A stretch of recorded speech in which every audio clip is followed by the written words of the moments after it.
കേരള ഫുട്ബോളിന്റെ ചരിത്രത്തിലെ പുതിയൊരു നാഴികക്കല്ലിനാണ് ഇന്ന് തുടക്കമായിരിക്കുന്നത്. സൂപ്പർ ലീഗ് കേരളക്ക് കൊച്ചിയിൽ ആവേശകരമായ തുടക്കം ഉണ്ടായിരിക്കുന്നു. ആദ്യ മത്സരം പൃഥ്വിരാജിന്റെ ഉടമസ്ഥതയിലുള്ള ഫോഴ്സ കൊച്ചി എഫ്സിയും മലപ്പുറം എഫ്സിയും തമ്മിലായിരുന്നു. ആദ്യ മത്സരത്തിൽ മലപ്പുറം എഫ്സി എതിരില്ലാത്ത 2 ഗോളുകൾക്ക് കൊച്ചിയെ തോൽപ്പിച്ചു. ആദ്യ പകുതിയിൽ തന്നെ 2 ഗോളുകളും പിറന്നു. വിദേശ താരങ്ങൾ, മികച്ച വിദേശ താരങ്ങളടക്കം അണിനിരന്ന മത്സരം വലിയ ആവേശത്തിലാണ് കാണികളും ഏറ്റെടുത്തത്. എന്തായാലും ഇപ്പോൾ മലപ്പുറത്തിന്റെ ആരാധകരൊക്കെ എങ്ങനെയുണ്ട്? കളി സൂപ്പറായിരുന്നു. മലപ്പുറം വിജയിച്ചു. സൂപ്പർ. എങ്ങനെയുണ്ട് കളി? മലപ്പുറം സൂപ്പർ കളി.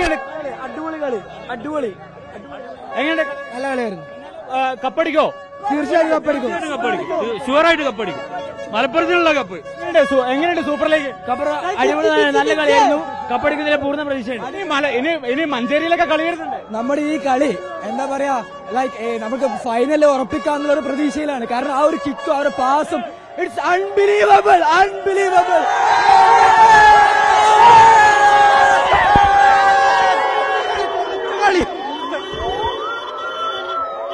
എന്തായാലും ആരാധകരൊക്കെ തന്നെ വലിയ ആവേശത്തിലാണ്. അതായത് മലപ്പുറം എഫ്സിയുടെ ആരാധകരൊക്കെ തന്നെ വലിയ ആവേശത്തിലാണ്. എങ്ങനെയുണ്ട് കളി?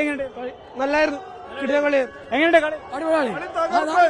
2 ഗോള് നല്ല രീതിയിൽ ജയിച്ചു. ഫസ്റ്റ് ഹാഫിലുള്ള 2 ഗോള് അടിച്ചു പൊളിച്ച് സൂപ്പർ ലീഗിന്റെ ചരിത്രത്തിൽ ആദ്യത്തെ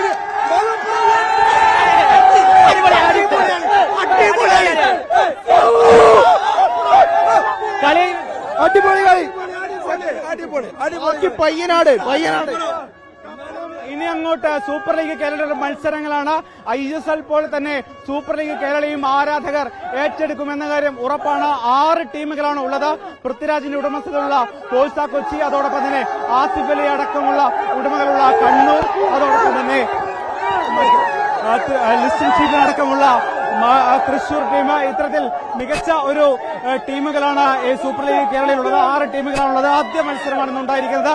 ഉദ്ഘാടനത്തോടനുബന്ധിച്ച് ആവേശകരമായ ഉദ്ഘാടന ചടങ്ങും ഇന്നുണ്ടായിരുന്നു. ജാക്വിൻ ഫെർണാണ്ടസ്, ശിവമണി, അതോടൊപ്പം തന്നെ സ്റ്റീഫൻ ദേവസി തുടങ്ങിയ ആളുകളൊക്കെ തന്നെ ഈ ഉദ്ഘാടന ചടങ്ങിൽ പങ്കെടുക്കുകയും ചെയ്തു. വീഡിയോ ജേർണലിസ്റ്റ് ജിതിൻ ജോസഫിനൊപ്പം reporter Arjun Mattannur, in reporter, Kochi.